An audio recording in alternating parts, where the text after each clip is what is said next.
Bismillahirrahmanirrahim. Assalamu alaikum dear students. How are you? I hope you'd be fine. This is Think New Syllabus Mathematics Book 2 and today we are going to start with question number 3 of exercise 1C. We are already done with question number 1 and 2 of this exercise. So let's see what's in this question. It says, to attract customers, a shop launches a simple loyalty program that rewards a customer with points each time he makes a purchase. ठीक है, यहाँ पर क्या हो रहा है कि customers को अट्रैक्ट करने के लिए different policies different ideas generate किए जाते हैं ताकि कस्टमर्स की को अट्रैक्ट किया जा सके. तो अब एक शॉप में क्या किया, they launches a simple loyalty program that awards a customer with points each time he makes a purchase. अब जब भी कोई भी कस्टमर कोई परचेज करेगा, कोई भी चीज़ खरीदेगा, तो उसको कुछ पॉइंट्स जो है वो एज अ लॉयल्टी दिए जाएंगे, अवॉर्ड किए जाएंगे. ठीक है, under this programme each point is awarded for every dollar spend. ठीक है, अब वो जितने भी डॉलर स्पेंड करेगा हर डॉलर पर उसको एक पॉइंट दिया जाएगा. ठीक है, the points then can be redeemed and converted to price reduction on the next purchase. उसके बाद फिर क्या करेंगे, उन पॉइंट्स को रिडीम करके उनको वापस लेकर उसकी जगह पर प्राइस को रिड्यूस किया जाएगा नेक्स्ट परचेज के ऊपर. यानी फॉर एग्जांपल कि लेट्स से $1 स्पेंड करने के ऊपर लेट्स से 10 पॉइंट्स मिलते हैं फॉर एग्जांपल. ठीक है, तो क्या होगा, अब वो ये 10 पॉइंट्स लेंगे और हर 10 पॉइंट्स के ऊपर वो फॉर एग्जांपल के $0.5 को नेक्स्ट परचेज के ऊपर कम कर देंगे. ठीक है, तो this is what's going to happen. Nadia wants to find out the conversion rate between redeemed loyalty points and price reduction. अब नादिया क्या चाहती है, नादिया ये देखना चाहती है कि किस रेट के हिसाब से वो पॉइंट्स को रिडीम करते हैं और उसके ऊपर प्राइस रिडक्शन मिलता है. यानी कितने पॉइंट्स के ऊपर कितनी प्राइस रिडक्शन होगी, वो इस चीज़ को नोटिस करना चाह रही है, इस चीज़ को फिगर आउट करना चाह रही है. To do this she observes the number of points each of 3 customers redeems P points and the corresponding price reduction he receives and on $D. अब क्या हुआ, यहाँ पर एक कस्टमर के 10 पॉइंट्स हैं, दूसरे के 43 हैं, तीसरे के 75 हैं.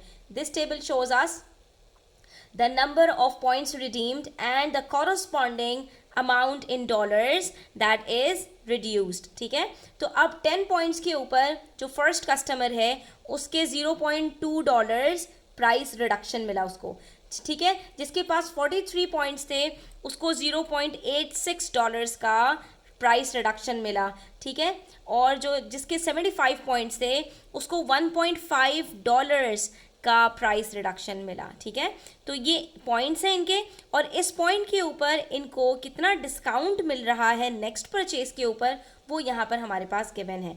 अब हमने क्या करना है, on a sheet of graph paper using a scale of 2 centimeters to represent 10 points on the x-axis. हमने ये जो 10 पॉइंट्स हैं, हमने 10 से लेकर 75 तक के पॉइंट्स को एक्स एक्सिस के ऊपर स्केल लेना है 2 सेंटीमीटर्स का और 2 सेंटीमीटर्स के ऊपर हमने 10 पॉइंट्स को एक्सप्रेस करना है. ठीक है, and 2 centimetres to represent $0.2 on the Y axis. और वाई एक्सिस के ऊपर हमने 2 सेंटीमीटर्स के गैप से $0.2 को लोकेट करना है. Plot the values of P, D. अब यहाँ पर हमने ये पॉइंट्स प्लॉट करने हैं, इससे हमें कोई पैटर्न, कोई लाइन, स्ट्रेट लाइन वगैरह मिल जाएगी.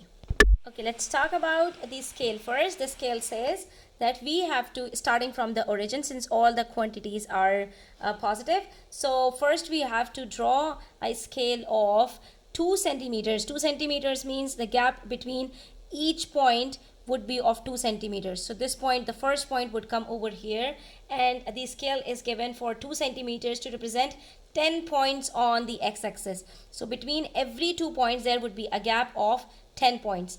10, so the next one would be 20, 30, 40, 50, 60, 70 and 80. Since the greatest point given to us is 75, तो हमें बस यहाँ तक जाना होगा. ठीक है, 75 तक. ठीक है, अब ये हो गया हमारा x axis. Now we have to do the same on the y axis. On the y axis, what do we have to do? The scale given is it says that we have to represent 2 centimeters to represent $0.2 on the y axis. So what are we going to do starting from here? This is 0.2. ठीक है, there is a gap of 2 centimeters. This is 1 centimeter. This is 2 centimeters. And every 2 centimeters will represent $0.2. So 0.2, 0.4. When we will add 0.2 with 0.2, it gives 0.4. 0.4, the next one would be 0.6, 0.8, and we have to go till 1.5 at least, because the greatest value is 1.5. Next we have 0.9, then 0.6, and then it would be 0.8 plus 0.2 gives us 1.0. ठीक है, ये पता होना चाहिए आपको. When you are going to add 0.8 with 0.2, so it equals to 2 plus 8 is 10, and here comes 1 carry, so it is 1.0. Then the next one would be 1.2, 1.4, and 1.6 must be the last one, because we have to go till 1.5. ठीक है, अब what do we have to do next? This is the y-axis, and the horizontal line was x-axis. So the first point we are provided is P equals to 10. Here it is. So starting from 0, we will move to the right side till 10, and then we have to go up till 0.2. So here is 0.2. So this point coincides with 10 comma 0.2. I can locate it over here. 10 comma 0.2 is the first point as per the question. ठीक है, this expresses P, point P, and this expresses the D, that is dollars. $0.2 coincide with 10 points. The next one is 43 points. So we will start from 0, we'll go till 40, 41, 42, 43. This line is for 43, and now we are going to go up till 0.86. So we are going to go up. Here it is 0.8, and we have to go till 0.86. So 0.86 would be, look, the distance between 0.8 and the next unit is 0.2. It means every single unit expresses, here it is 0.9, so this is 0.8, this is 0.82, 84, 86, 88, and then 0.90. ठीक है, तो if we have to go to 0.86, this is 0.82, this is 84, this is 86. So this line would be used for 0.86. And since we started from 43, so here it comes. This point is $43, comma 43 points, comma $0.86. ठीक है, हमने क्या किया, नीचे से start किया. आप ये देख सकते हो, ये पॉइंट कॉन्साइड कर रहा है विथ 43 ओवर हियर. ठीक है, हमने ये पहले ही लोकेट कर लिया था. यहाँ पर स्केल से मैं आपको मेजर करके दिखा रही हूँ. 40, 41, 42, 43. Here it is 43. ठीक है, ये देखें पॉइंट हमारे पास एग्जैक्टली इसी लाइन में आ रहा है. ठीक है, यहाँ पर ये 43 की लाइन है, and when we will look coinciding with y-axis, so here comes 0.86. ये हमने क्या कहा था, सॉरी स्ट्रेट लाइन देखें तो ये 0.86 था, राइट.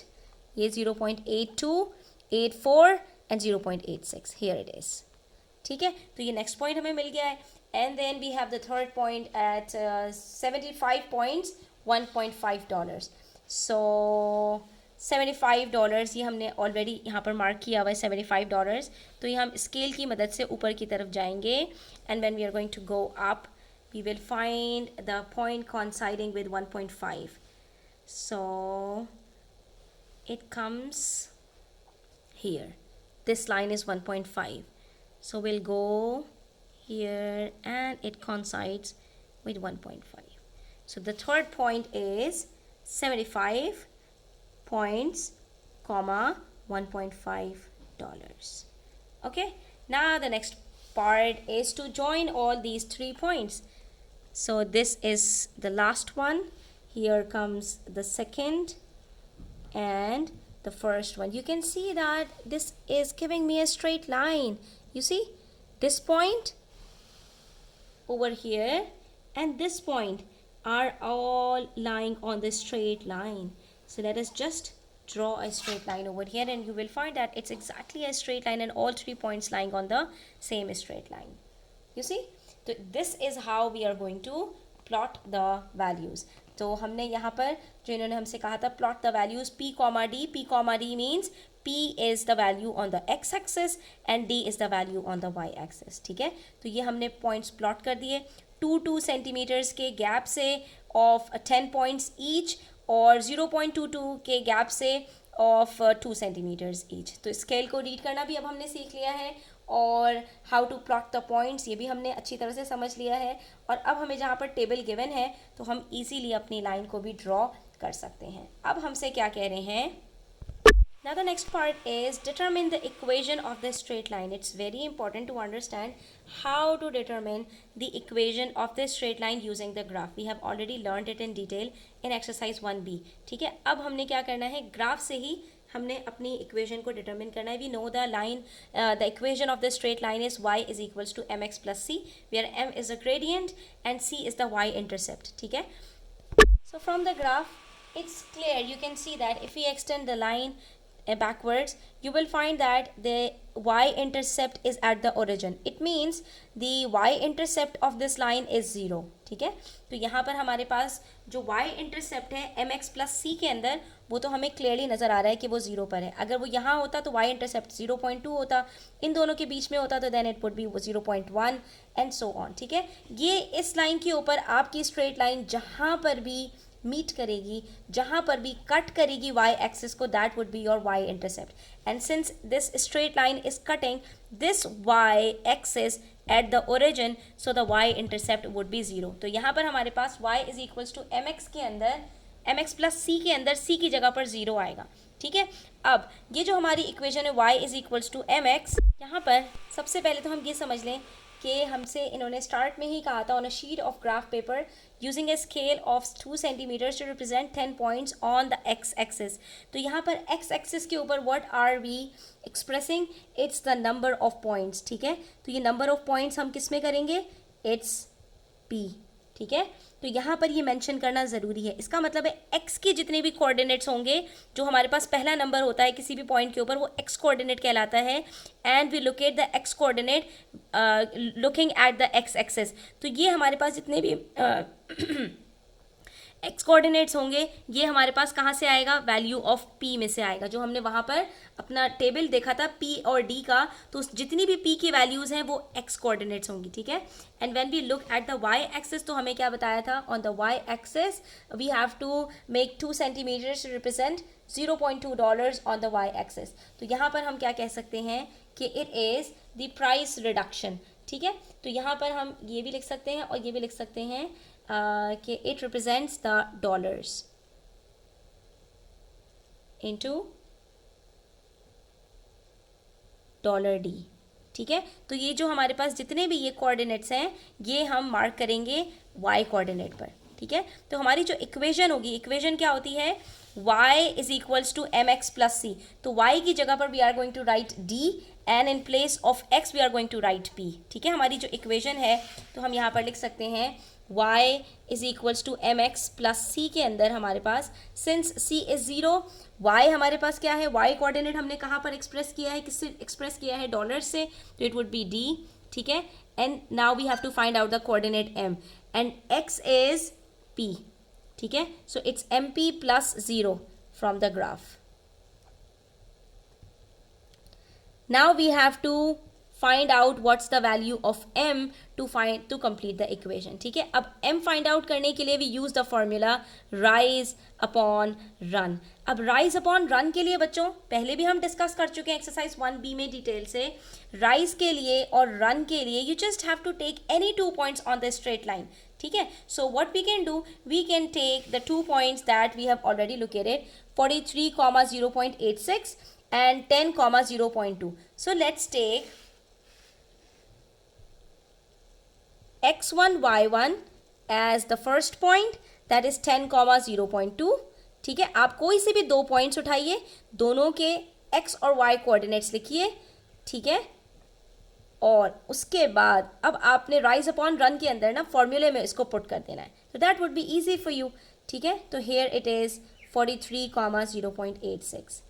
अब आप गौर से देखिए, x1 is 10, y1 is 0.2, x2 is 43, y2 is 0.86. What are we going to do? On the rise, to find out the rise, we just have to subtract y2 with y1, and to find out the run, we have to subtract x2 with x1. That's all. ठीक है। तो ये formula अगर अब आप जो है वो याद कर लेते हैं, it would be really helpful for you. अब y2 क्या है इसमें, y2 इज 0.86, ठीक है, और y1 क्या है इसमें 0.2. So will subtract the y coordinates in the numerator for the 2 points, and then we will subtract the x coordinates in the denominator. What is x2 over here? x2 is 43 and x1 is 10. So 0.86 less 0.2 is 0.66 upon 43 minus 10 is 33. अब हमारे पास यहाँ पर denominator के अंदर decimal है, so we will divide it with 33. Okay, we know that 0.66 cannot come in the table of 33, but yes, 33 zeros are 0, then comes the decimal, we'll put a decimal, and 33 twos are 66. But since we are taking two digits together, so we have to put a 0 over here, and the answer would be 0.02. So this is the gradient. क्या किया हमने, फिर से देख लेते हैं। Graph की मदद से अगर हम यहाँ पर दो पॉइंट्स को ले लें तो what will we do? We are going to draw a line like this, ठीक है। हम क्या करते हैं, rise upon run को फाइंड आउट करने के लिए हम यहाँ पर एक डॉटेड लाइन बना देंगे joining the 2 points, ठीक है।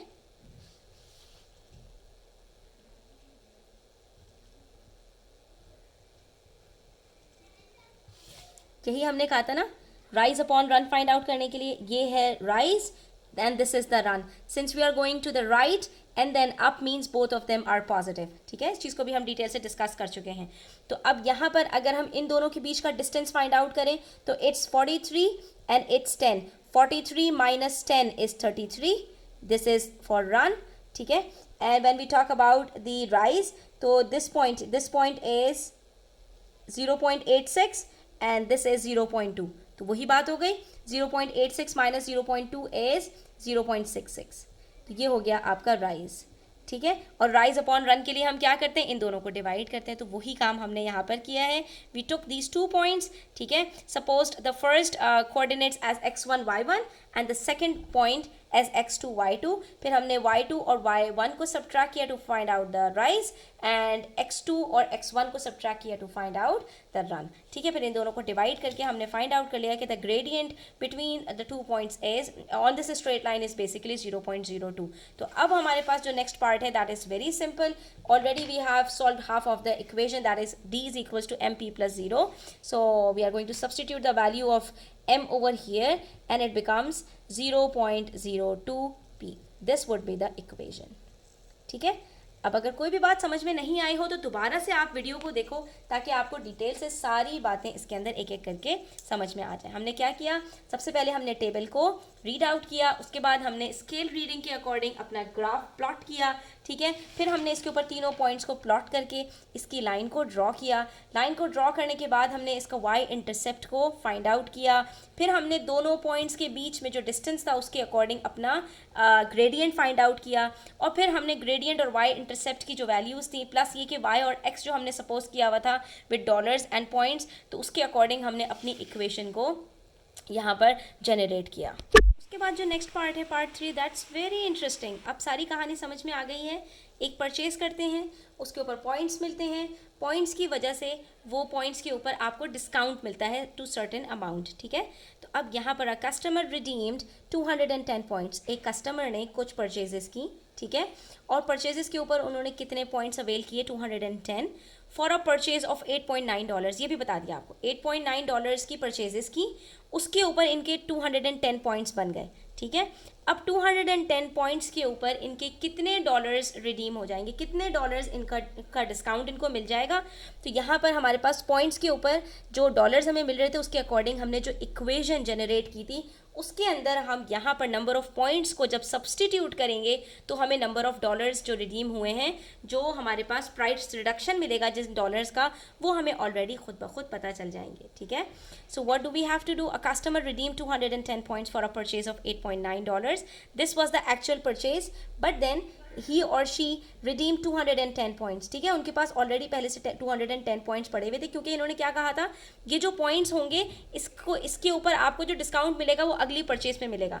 तो आप ये समझो कि एक कस्टमर के पास 210 पॉइंट्स हैं, फिर उन्होंने परचेजेस की हैं $8.9 की, ठीक है। तो अब बताओ $8.9 में से कितने डॉलर्स का डिस्काउंट मिलेगा।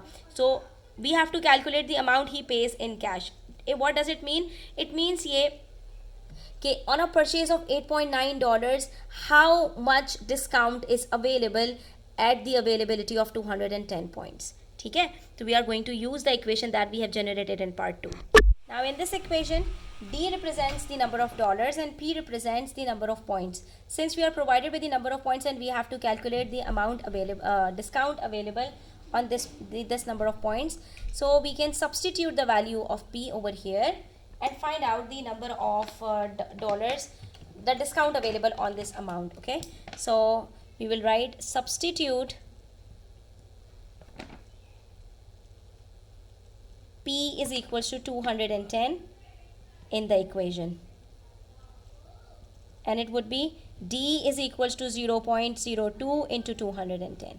When we will multiply the two quantities, in this case we are going to get $4.2। इसका मतलब है कि इनको $4.2 का डिस्काउंट मिल सकता है। And since she has purchased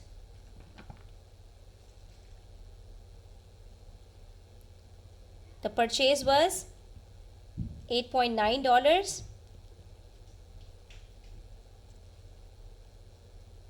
so the cash to be paid is 8.9 minus 4.2।